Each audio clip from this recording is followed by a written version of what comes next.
and welcome to another episode of Ancient Warfare Magazine, the podcast. Today we're discussing issue 14.5, the Breakaway Empires of the 3rd Century AD. With me today, I'm Jos Borthuis, I'm the editor of the magazine.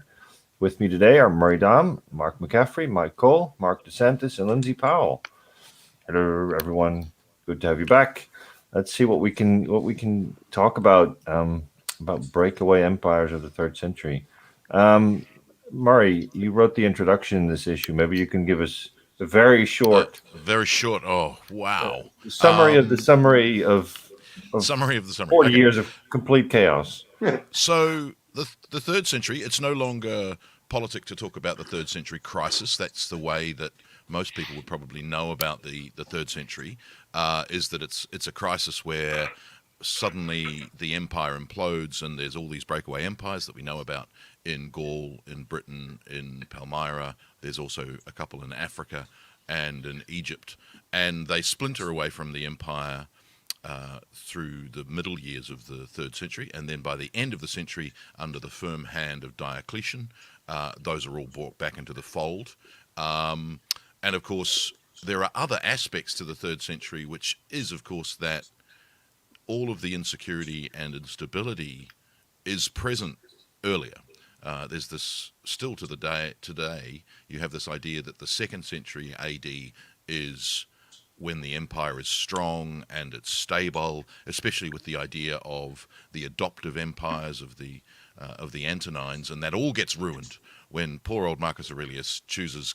Who would choose Commodus? But Marcus Aurelius allows his son Commodus to become emperor, and things go downhill from there. There's sort of blips on the radar when things become unstable. But for the first 35 years of the 3rd century, things are relatively stable. There's still assassinations. There's still emperors who get raised to the purple and are then assassinated. And getting murdered when they're going to the bathroom. I mean, that's absolutely.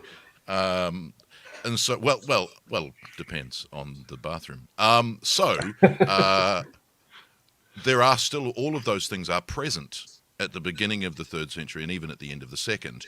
But what starts to happen is in 235, you get an acceleration of assassinations, and a whole bunch of emperors get made, and in various parts of the empire, you've got usurpers being declared by their local legions. They then get assassinated, and they then replaced by another set of emperors. I was just talking off air about the year of 6 emperors. We always talk about the year of 4 emperors in 69 AD, but in 238 AD there are 6 emperors in that year. So you have these splintering of sort of regions of power. One set of legions will declare for their man, and then somewhere else another legion will declare their man emperor. The Senate makes their own emperors.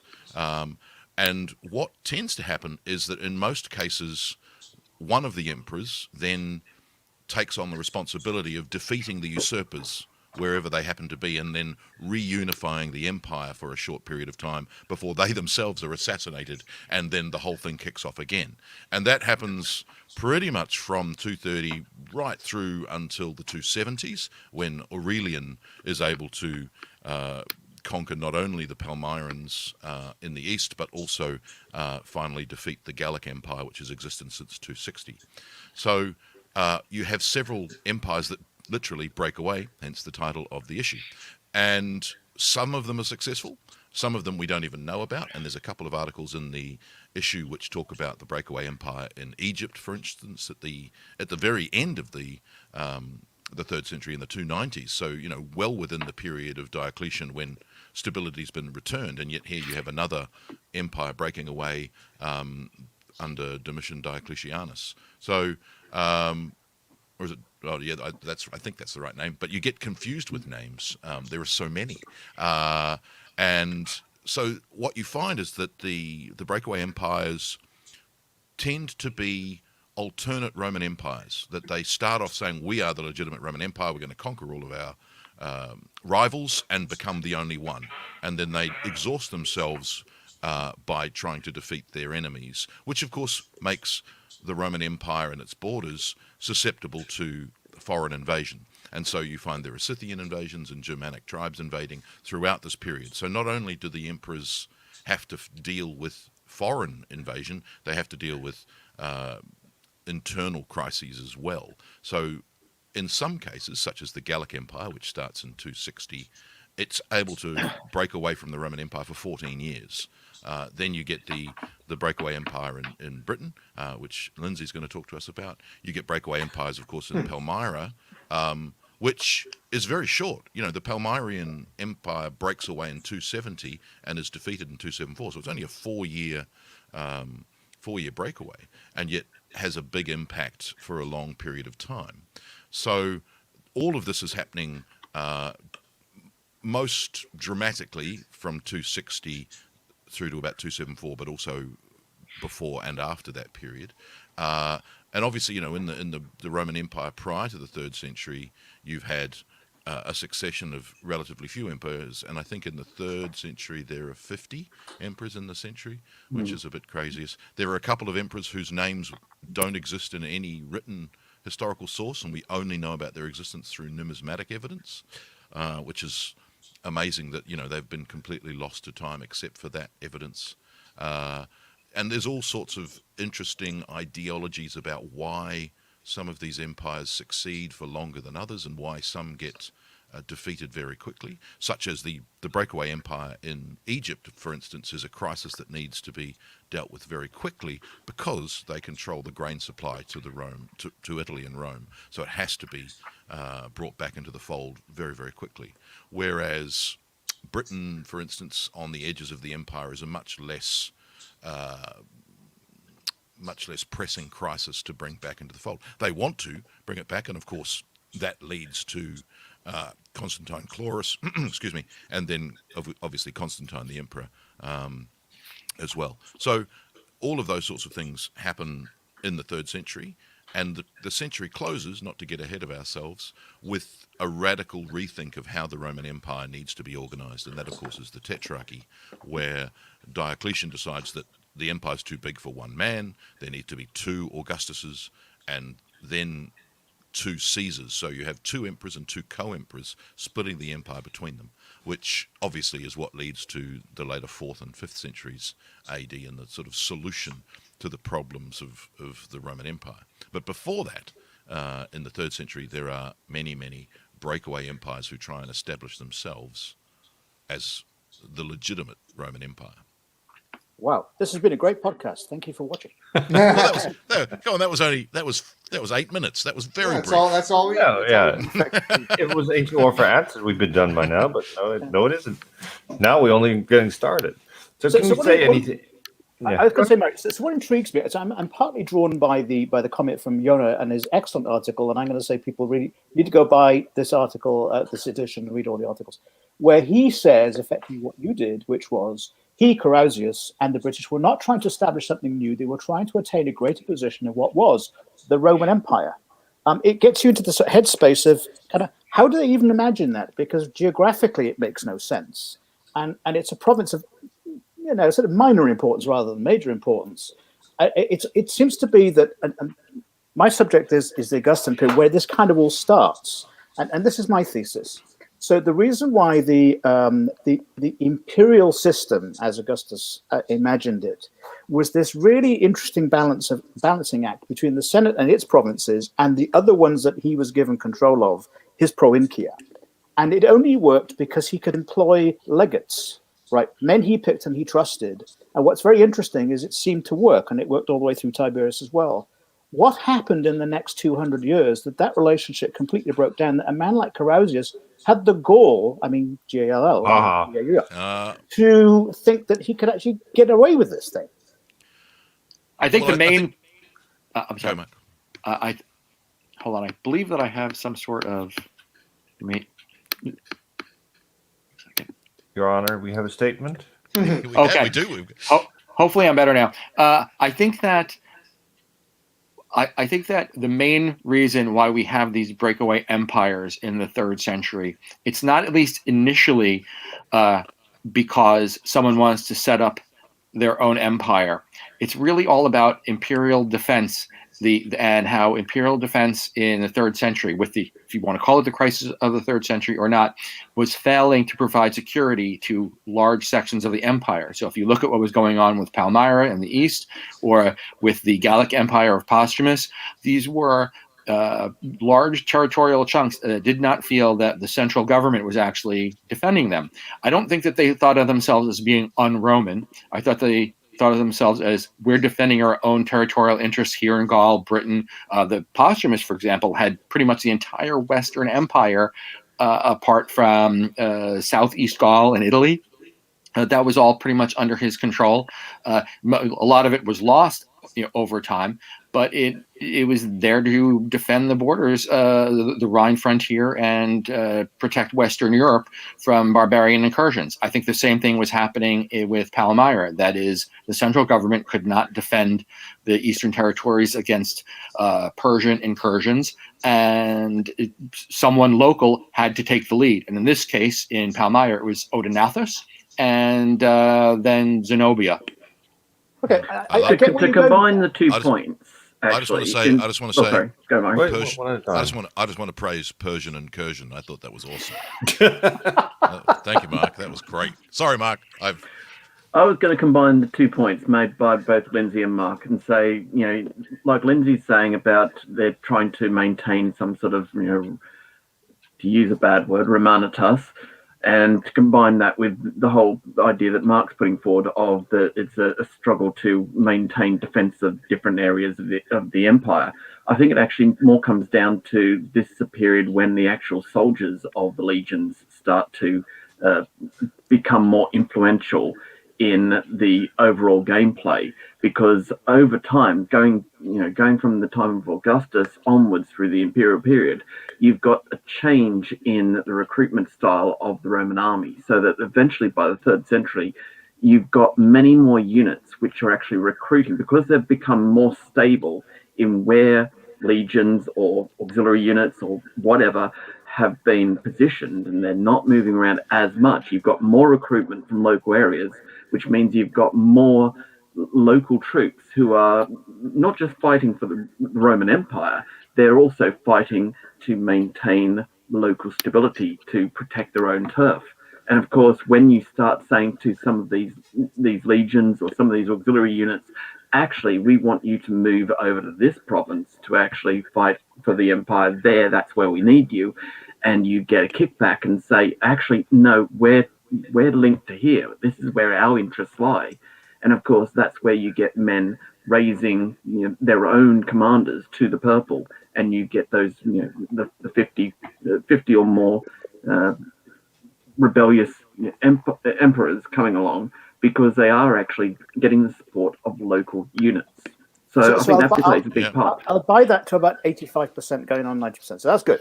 But see, what I'm thinking is, so you go back to, let's say, AD 6, right? So AD 6 in Illyricum, where the Illyrian, I guess it would be, the Dalmatian auxiliaries are gathering because they're going to go on a big campaign led by Tiberius against the Marcomanni, right, and the Barbados. And the story is apparently, and I can't remember whether it's actually Velleius Paterculus or whether it's Diocletian, but anyway, the storyline is this: is that all of these units are amassed together because they're going to go, presumably, on this long route march to the Danube River. And one of the heads of the, I think it's Diosidiades or the Broiki, they have the same name, ironically, it's Bato. And they look at each other and say, how many of us there are? Why are we defending their frontier when we should be defending ours? And therefore they revolt. And that's the story of the Bartonian revolt. So it already had precedents that people could do that. And the same, for example, with Bar Kokhba and his military army in Judea. Yeah, but in 86, all the legionaries are still Italians, and I think there's a crucial difference there, that at least for the 1st century, the legionary recruits, the one that really make a difference, and that really the ones who are, the auxiliaries by themselves are not going to raise anybody to the purple. So the legionaries for the 1st century are all Italians. They actually come from Italy and then go to their legionary base. And what Mark was saying is that over time, the legions start to recruit locally because they work with auxiliaries in the area, and the auxiliaries serve their time and become Roman citizens. Their kids are there for Roman citizens, and the legionaries themselves have families, and their children can serve in the army, and they grow up and perhaps never even see Italy, let alone Rome. You get and that a second sort of, generation coming through, really, yeah, who you are get a also different going to be kind of recruited loyalty. I think it's a self-perpetuating thing because all of the seeds are there before the 3rd century, but the circumstances which make the 3rd century so unique are the number of people who are raised to the purple by their legion, but those precedents have been there. There other commanders of the legion, all in the 1st century, all Italians are raised to the purple, or Italian families. Then by the 3rd century, you've got it doesn't matter where they're from, they can be raised by their legion to the purple. There's even a couple who offer to resign because they've been unsuccessful, and the resignations are refused.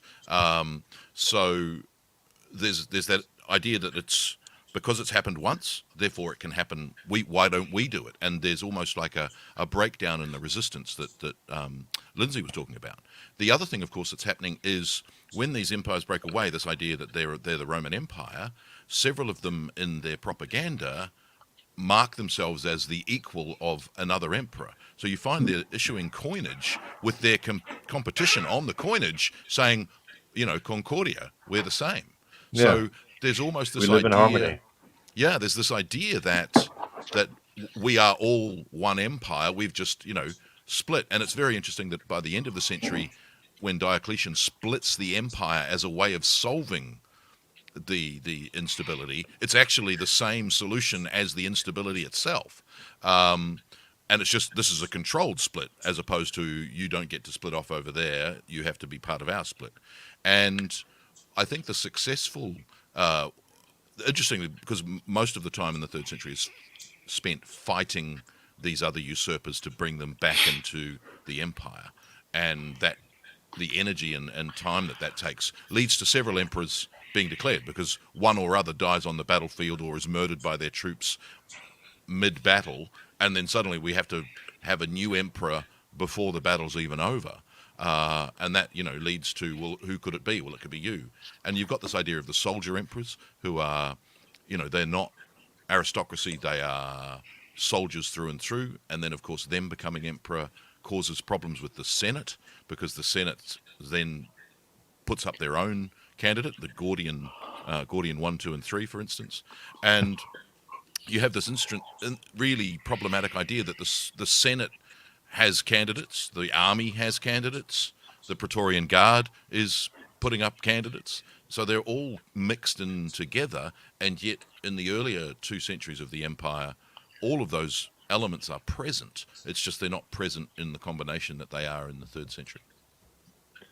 I just realized the number goes up because we have the year of 4 emperors in 69, the year of 5 emperors in 193, and then the year of 6 emperors that you just mentioned. So there's these, and the year of we tend to forget about that one, because Commodus gets murdered in the bath.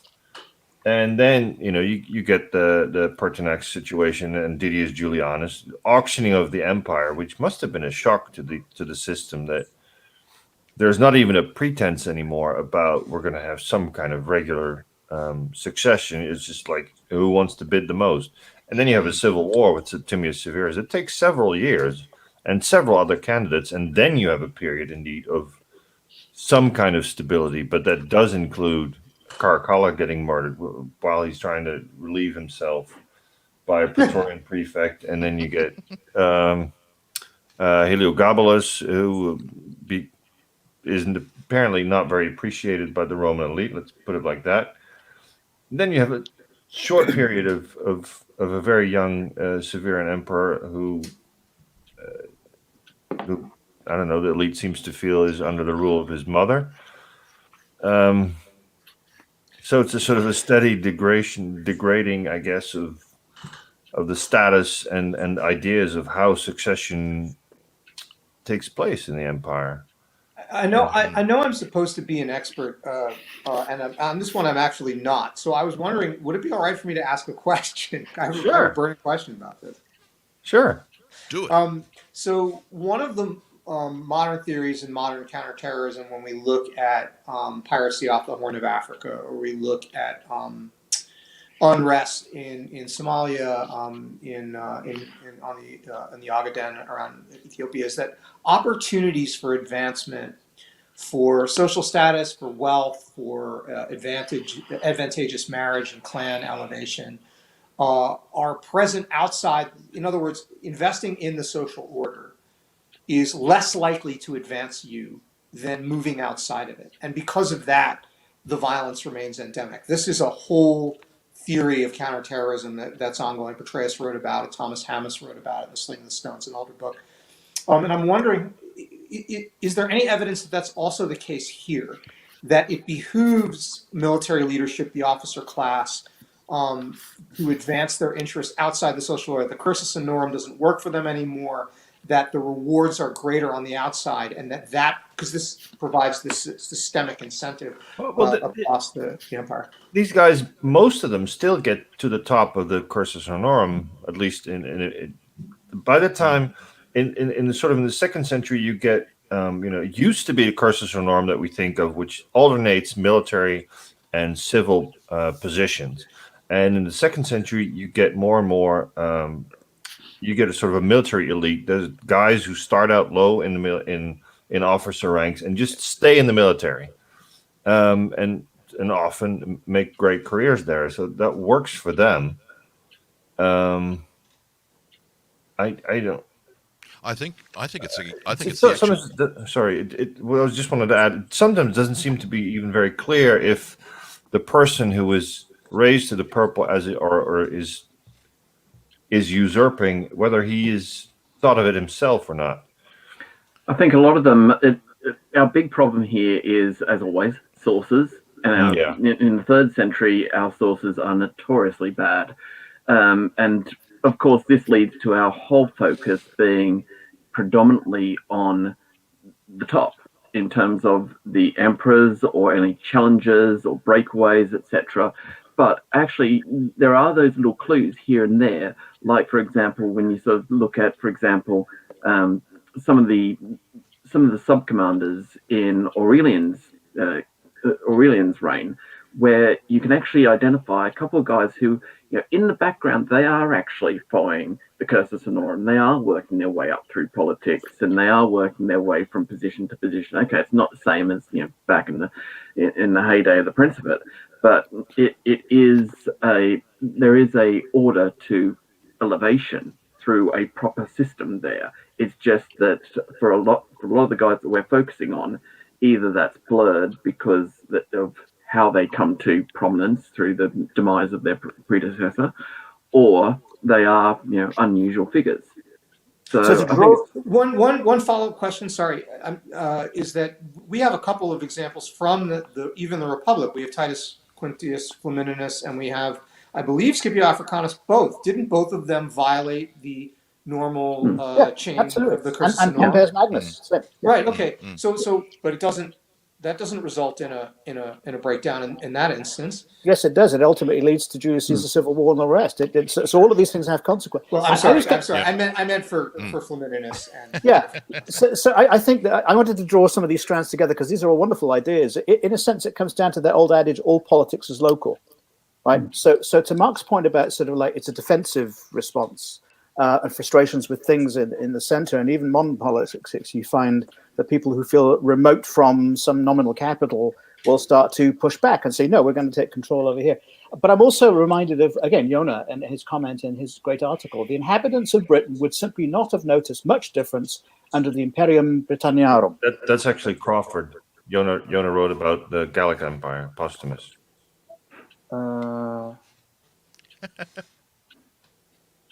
No, this is nice. Peter Crow. Okay, so yeah. Just make sure credit is due. No. I actually find reading PDFs very interesting too. I find PDFs really hard because you've got to scroll up, and I don't know where the hell I am in there. Particularly when it's coming under preview under Apple rather than Adobe. But so my basic point is that for the local people in Isca or Wenta, for example, in the south of Wales, They may have seen new coins coming through. Oh, who is this Carausius? Oh, interesting. There's a ship on. Oh, you must be our local guy. But business goes on as usual because they're more interested in local prices of grain they're going to get from their farms and things. I would argue against that, because if you look at, again, I'll go to Aurelian, who, when he decides that he's going to deal with these eastern problems against the Palmyrans, and he makes his progress first up to the northern frontier to again deal with incursions across the Danube. He then turns to Asia Minor, and of course, by this stage, the Palmyran influence has taken control of all of the east, including up into Asia Minor and down into Egypt. But of course, as soon as Aurelian moves through starts moving through Asia Minor, then there is pretty much no resistance, or at least according to our sources, there is no resistance to his progress and his taking of cities. He doesn't actually have to take cities. He has to actually tell his soldiers, actually, we've got to wait until we finally go against the enemy for you to actually start pillaging anybody, because these are our people. But of course, it does give an influence. How can I say an indication that the locals have got, the local populations throughout the area have got an opinion as to, under what regime is life better, under what regime is the economic situation better as such. So I would. That's why I'm sort of saying I'm arguing against Lindsay saying actually they're not at a local level. They're not paying attention to the bigger picture. At the same time, you've got the coinage as well, the debate coinage. I think it's a combination of both, because the fact is that what you have with these empires is they're trying to out-Roman one another. We are the Roman Empire. We're protecting you. We've got command of the army. We're defending you. I called him Domitian Diocletianus. It's not. It's Domitianus earlier. His coinage in Egypt is the highest silver content for generations. So he's broken away. Crucius provides the highest silver coinage. So that's an interesting thing. If you've got British coinage with more silver and Egyptian coinage with more silver, that's the idea that, look, my coinage is Roman. It's not debased like the other Roman coinage. And so I think when Aurelian makes a progress, he's being the strong Roman ruler. And so I think the locals return to who's the one who's giving us what we need: good coinage, good grain, and defending our borders. So I think what it is actually is that it's a competition to be more Roman than the others. And that ties into the idea that Concordia, we are Roman, just like you. We're just Roman next to you. And then a lot of these try and defeat the usurpers to reassert control. So to Mike's question, it's not that they're outside of the system. They're saying we can do the system better, and because there's these avenues with which to be to ascend the purple, it's almost like, well, now we'll show that we can do it better. And I think that they occur in points of crisis, either when the grain isn't being supplied, the coinage has been debased, or they've been overtaxed, or their frontiers are weak. So I think that the idea of Romanness is crucial to explaining the survival of the Roman Empire for as long as it lasted, because when you consider the sheer geographical extent of the Roman Empire and all of the various territories that were very distinct and had little to do with one another, I've always wondered, why is it that we didn't have breakaway empires forming earlier and more often, and having more success in remaining independent? For the most part, the Roman Empire, it does remain as one polity until the very end, when central control just falls apart completely. And I think that Romanness explains a lot of it. That is, most of these breakaway empires were not trying to become un-Roman things. They were still Roman. But they just wanted to defend their frontiers. So isn't that sort of, you could distill that into Gibbon's point about it's amazing the thing worked at all. So I take your point, but you could argue all revolts, all the through, were in a sense attempts at recalibrating. so that local needs were addressed in ways that they were not up to that point. So I go back to my Illyricum example, or that you get the Sertorian revolt in the Iberian Peninsula, or Boudica, who you can pick. There are dozens of them. But I think the difference is that in those earlier 2nd century and behind it, it came down to there was a stronger central leadership. And there was a certain understanding that ultimately the emperor is an important man, and power flows from that. What I'm hearing from this conversation is that in the 3rd century is that it's much more decentralized, and people feel that they can take that power away, and because they can say, well, I'm the real Roman Empire and he's not. I'm not a usurper, I'm the real guy. This is the imposter. And it's a failure ultimately of central leadership. Well, it's interesting because none of them are saying I'm a usurper. We're saying they're usurpers. You know, the sources tell us they're usurpers because the next emperor defeated them and therefore replaced them with themselves. So we call them usurpers. I don't think they would have considered that they were usurping. I think they would have considered that there was a continuity of Roman rule. It's just they were splintering that Roman rule. Well, ironically, the ones that we probably label the most as the usurpers and the breakaway emperors and the breakaway empires, if you think about it, Postumus never actually, from what we can see, actually has any intent to invade Italy and declare himself emperor of the entire empire. He seems to be satisfied with a western part of the empire. You've got, going further west, Carausius, when he comes along, he mints coins where he's basically saying, I am a co-emperor with 2 others. You've also got in the, going back before that, of course, back to Valerian and what's his son's name? Gallienus.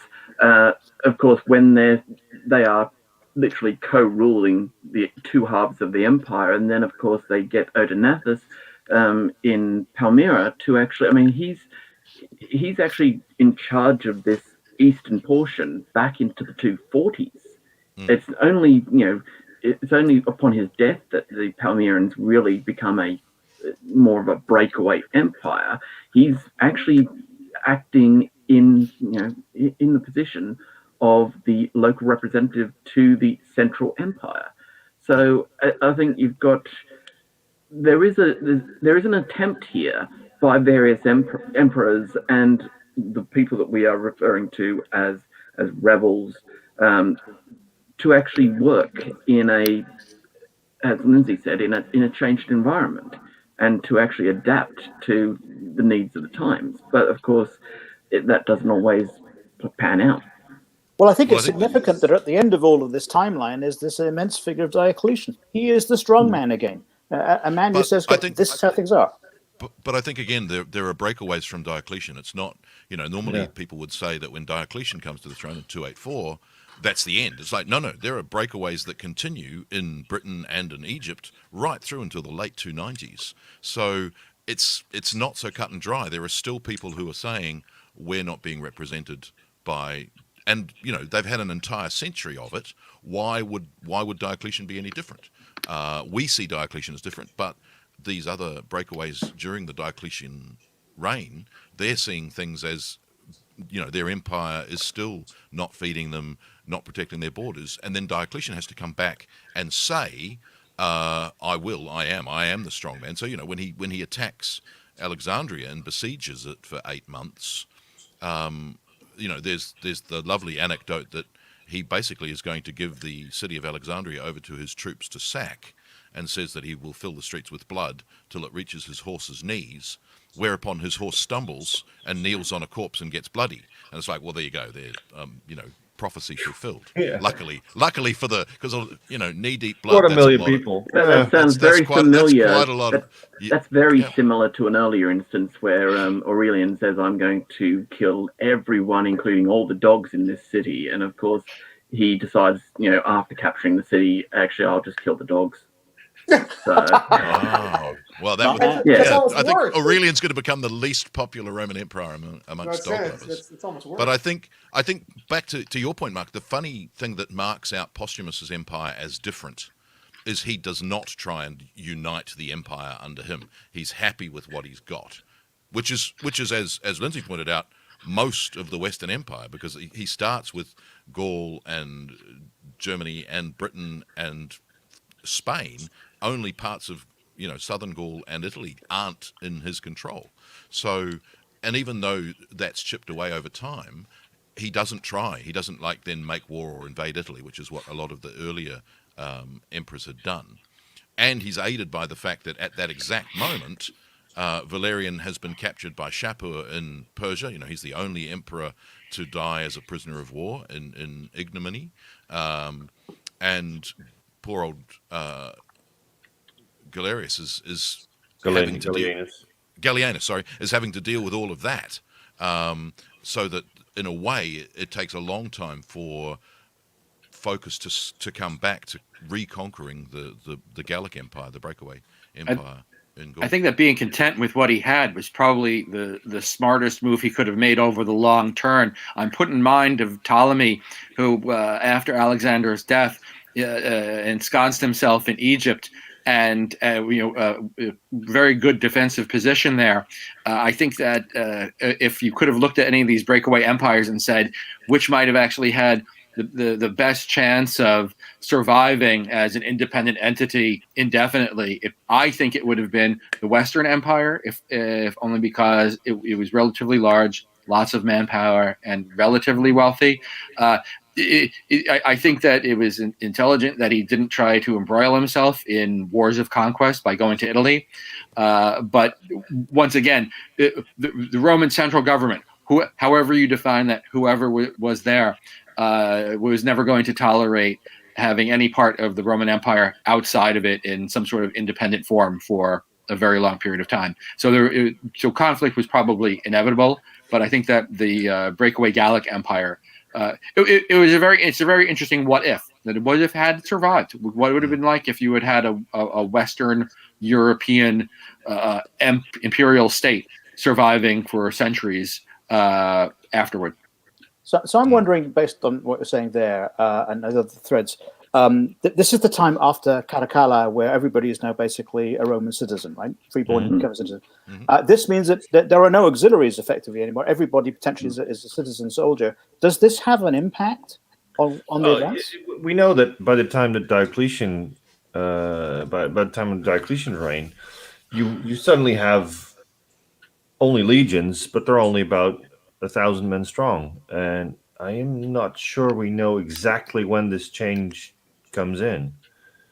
There's also the change in terms of their makeup. There's the idea that they're no longer a legion, whereas previously, going back to the Augustan period, you're talking about the core of the legion is the infantry, and then it is supplemented by your auxiliaries, and which normally include cavalry, although going back before that, and you have your Roman cavalry, but each legion is accompanied by cavalry. By the time you get to the 3rd century, there's this idea that there is more there's a larger portion of cavalry included in each legion. They're looking at a more mobile force in terms of these legions, and of course this comes to the great argument of what is actually the defense strategy for the Roman Empire at this stage, and much more so it is an elastic defense strategy in terms of being able to move and react to threats along the border, which of course ends up with Italy itself for the first time in centuries being threatened seriously by incursions. In one case 3 times in 10 years do enemies invade and make incursions into the center of Italy. So you've got a different makeup of legions, a different strategy being used overall, and it is coming from it's going to have an impact on the overall tendency of the legionaries in terms of what is their perspective. Yeah, I agree with that. I'm just sort of thinking in a sense that when Caracalla did what he did, which was from a short-term expediency, because, hey, there are more heads to tax now. On the other hand, a lot of unintended consequences also could ripple through and yet for all of that, what we see is an amazingly adaptive organization. I mean, you mentioned there, for example, the legions morphed into a smaller mobile unit. That points to people thinking tactically and strategically in response to things. Or somebody's finally figured out that having a legion of 6,000 men under somebody who's not under direct control of somebody who's the emperor, it might be is dangerous risk. Yeah. Yeah, but on the other hand, if they had not done that, the underlying point of what I'm saying is if they had not done that and did not adapted in some way, this whole thing could have collapsed much sooner than it did. But one of the great adaptations is, of course, in terms of reacting to the changing situation, changing enemies, is, of course, Rome's development of heavy cavalry units more. And, of course, that's developed by Gallienus. And, of course, there's a mention just then of, changing, moving away from the larger legionary units, which are under the command of people who can end up, rebelling. But of course, Gallienus develops his heavy cavalry unit, which is stationed in northern Italy, under the command of this bloke by the name of Aurelian. Guess what happens later on? Yeah. Yeah. But it's also interesting because it develops the idea that you find in the early 4th century of armies rather than legions. So you now have the Comitatensis, the field army, and the field armies, and sure enough, in the 4th century, well, they lead to commanders of armies deciding, well, no, I'll be emperor. So you have a whole series of civil wars again until Constantine can basically establish his sole rule. So, but the Tetrarchy I think collapses. It all goes back in the end to what Lindsay started out with, Augustus's division of the empire in the provinces that he controls and that the Senate controls. And then there's the famous, I think it's in a letter of Hadrian to the Senate that starts with, I am well, and the army is well too, something like that. It's like the emperor and the army are one. That's really what matters, and you could argue that means that the Roman Empire by the 2nd century has really become just a military dictatorship. And then you get the 2nd century, you get the plague, which is a huge stress on the empire. We've mentioned sort of in passing the devaluation of coinage, and that doesn't get touched upon in this issue, because it's a very technical economic situation. But it's basically inflation. Which causes, successive emperors at the end of the 2nd century to start raising the soldiers' pay to make it seem like they still get some bang for their buck. And then you get famously Septimius Severus, when he dies, telling his sons before they murder each other, or at least one murders the other, to look after the army. If anything else, forget about everybody else. And it's not very strange in a situation like that you get a very strong focus on, strong leaders with army that may feel not a very strong connection to the capital or some symbolic figure who's out there. If the local guy can promise them a good income, it might make it very attractive to just support him, and that's it. Rome's constitutional problems, meaning how do you ensure a legitimate transfer of power between from one emperor to another, were certainly real. And the onset of plagues, which were very damaging to the Romans, starting in the 2nd century and then following in the 3rd, were all very troubling to them. I think also that the weakening of the empire also occasioned very damaging foreign invasions. And one thing that was going on both over the Rhine frontier and the Danubian frontier was that you saw much larger, more powerful confederations of German tribes forming out of much smaller tribes. That is, the small tribes that the Romans had faced in the 1st century were now much larger, much more powerful, and they took advantage of Roman weakness. And I think that these invasions that you would see that would come over the Rhine, which had only 4 legions to the Danube's 8, I think, or 12, is I think one of the things that spurred the breakaway of the Gallic Empire of Postumus, meaning that in order to defend yourself against the Franks and Alemanni or other Germanic tribes when coming across, you need your own government on the spot, commanding legions, not having them sent off to fight some other war. Can I throw out another question? Sure. I was really interested in the remark Mark made about the shifting dynamic to a cavalry army. Is there something in that, in terms of the infrastructure that's required to raise horses, in terms of the population that has expertise in horsemanship, that sort of shifts either socially or power base wise that might have had an impact on this in any way?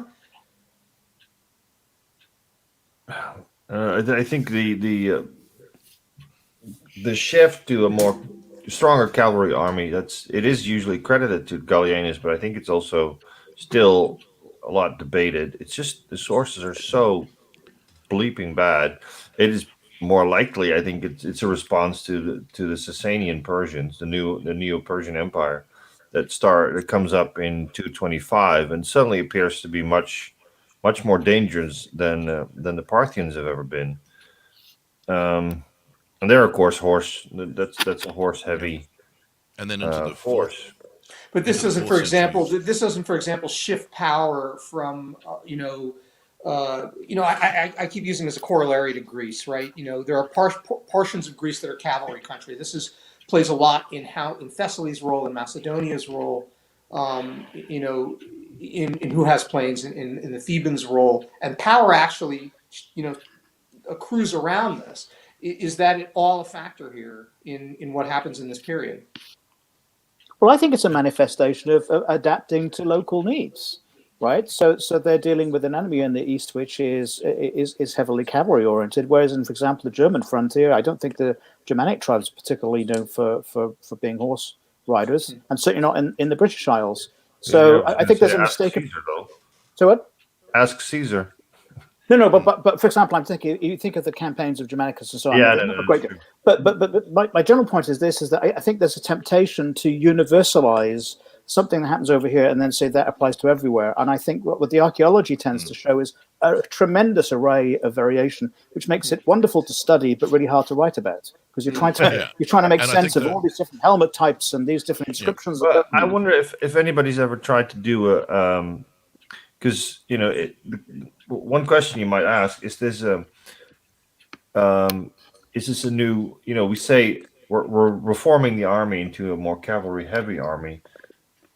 Does that mean that the proportion infantry to cavalry changes, or does it just start with a concentration of the available cavalry? Has anybody ever, wonder if anybody's ever tried to count up all the ally and I think the mixed cohorts and then see what ends up at the end of the 3rd century? Has been done for the 4th century, and I think the interesting thing is that the idea that it's a cavalry heavy army is not really borne out, that infantry are still important and they're still the core of the armies, and that under the armies on the border, their cavalry makeup is less than 20%, and then the emperor's armies in the 4th century generally can have up to a third of cavalry, but it's certainly not dominant. More cavalry than before, but certainly the infantry are still the dominant force. The other thing that starts to happen in the 3rd century, interestingly, I think, is the idea that the equipment becomes less splintered between what would be, by the end of the 3rd century, everyone's using a spatha. So what we would normally term in the 1st and 2nd centuries as a cavalry sword becomes the sword that everyone uses, regardless of whether they're cavalry or infantry. That's a dangerous statement to make. We were talking about use of Latin before, and of course, the archaeology shows us the longer. The archaeology shows us that they're all using the longer swords. But in general, I mean, the term gladius goes out of use in that later period. Spatha becomes the more generic sword term. So, I think it's also problematic. Like, there's a particular passage in Ammianus where he uses scutum, clipeus, and one other term for shield in the same passage for the same shields. Whereas, we would like to say that a clipeus is the small round shield. It's just, he's an author. He wants to change up the words, read better. No, he should write for us. So, I mean spatha not in the technical term, but in the longer cavalry sword terms. But it's interesting. Can you imagine that- going to a Roman quartermaster's thing and I said, I want a Spartan? He said, will this do? No, I'm in a Spartan. You can imagine.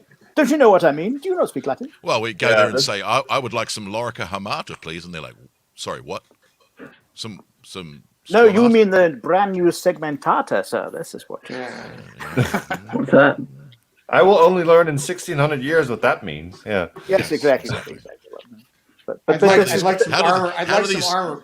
I'd like some armor, please. Well, this is what Exactly, we've got. Have you Yeah. got anything heavier? Last time I yeah. was out, a gall cut through my shoulder plate. Got anything bigger than But that? Anything bigger than that? But this comes back to the thing we've talked about in other podcasts. I think that when people are given certain kinds of kit and armor, and then they're faced with new fighting tactics and doctrines and so on, they cobble together things. I mean, they borrow stuff from gladiators, whatever they have to do, right, to protect themselves. And we've had this conversation ad nauseum, but the thing that no one ever considers, which always makes me crazy, is that like, hey, I'm broke. My granddad's helmet, which dates back to the early Republic, it still fits. It's good. I'm wearing it, and now I die in the 4th century in the Balkans, and here's this Republican helmet showing up there for archaeologists. Imperial era. Oh my God! In the Well, if Imperial we era, wanna- it does seem to be, Mike, that that recruits get equipped by the army, and then they might later on pay for something fancier themselves. I think it's the perfect demonstration of how equipment comes to the fore in this period is, of course, when you get the Battle of Imai, where I think it's Imai, that you get the Judean clubmen actually play the key role when you've got the Palmyran cavalry have been penned in by, and here we go again in terms of, we've just been saying that the cavalry are being dominant, and of course the Palmyran cavalry overrun the Roman cavalry, but of course actually get penned in by the infantry, at which time the Judean clubmen come in and bash the out of them. It's interesting how the technology really sets in at this point. That happens a couple times. Is it Nisibis too? Perhaps. That they figure, and there's that famous tombstone, actually from Sparta, I think. That guy who looks like he has a big old club with him instead of some fancy sword or a spear. Yeah. And when the Romans have the testudo later in the 4th century, it's the Gothic clubmen who break the testudo and almost defeat the Romans. They're not very sexy, but they blooming work. No, it's interesting. And I think, mind you, the other option, of course, is, well, what could the Roman Empire have done to avoid the 3rd century? And one of the issues, of course, is because they had established borders on the Danube, the Rhine, in a way, there was nowhere. Where was there left to go? There are various attempts to conquer the Persians had met with different successes, and whenever they succeeded, they always ended up retreating anyway. And the Rhine and Danube borders were proving much harder to conquer than I think even the Romans thought. So Severus went a bit down south. He kind of went over. Yeah, in terms of North Africa, it's not like they could conquer. No, but this is it, and we've talked about this before. Where ultimately, the whole thesis underpinning the Roman Empire is extraction, right? It's not a sort of an American-style manufacturing and services economy in a way that it can grow. It just has to kind of take stuff from one lot of people and feed the people it's got. But it doesn't seem to have a GDP growing at 4 or 5% every year. It seems to be almost static. I think the Romans, though, come to realize this. There's the mention in this period of at one point saying we've got invaders coming over the Danube. Surely this is the point of, I think it's Claudian, Claudius II, Gothicus, who says we must actually, at this point, it's an emergency, we must consult the Sibylline oracle books.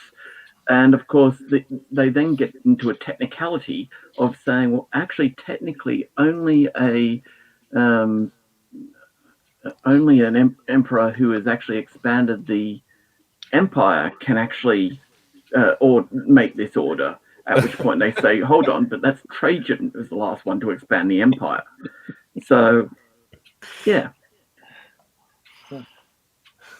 Well, think I just wanted that's to throw in here because I think one of the most fantastic things on a coin I've ever seen is this one from Constantius Chlorus, where he calls himself Reditor Lucis Aeterni, Restorer of the Eternal Light. Wow, that makes a great slogan. but that's not just a coin. I mean, that's Well, I know, but what a slogan to go out on, Restorer of the Eternal Light. well. Can you see on the that halo? bombshell? Oh. I think we'll call it a night. Thank you all. But actually, there were two questions from Juan and Brian. I think we actually responded to them sort of in a by the way, so we did it anyway. But thanks for the questions. And thanks for your contribution, guys. Talk to you soon. Thank you. Bye.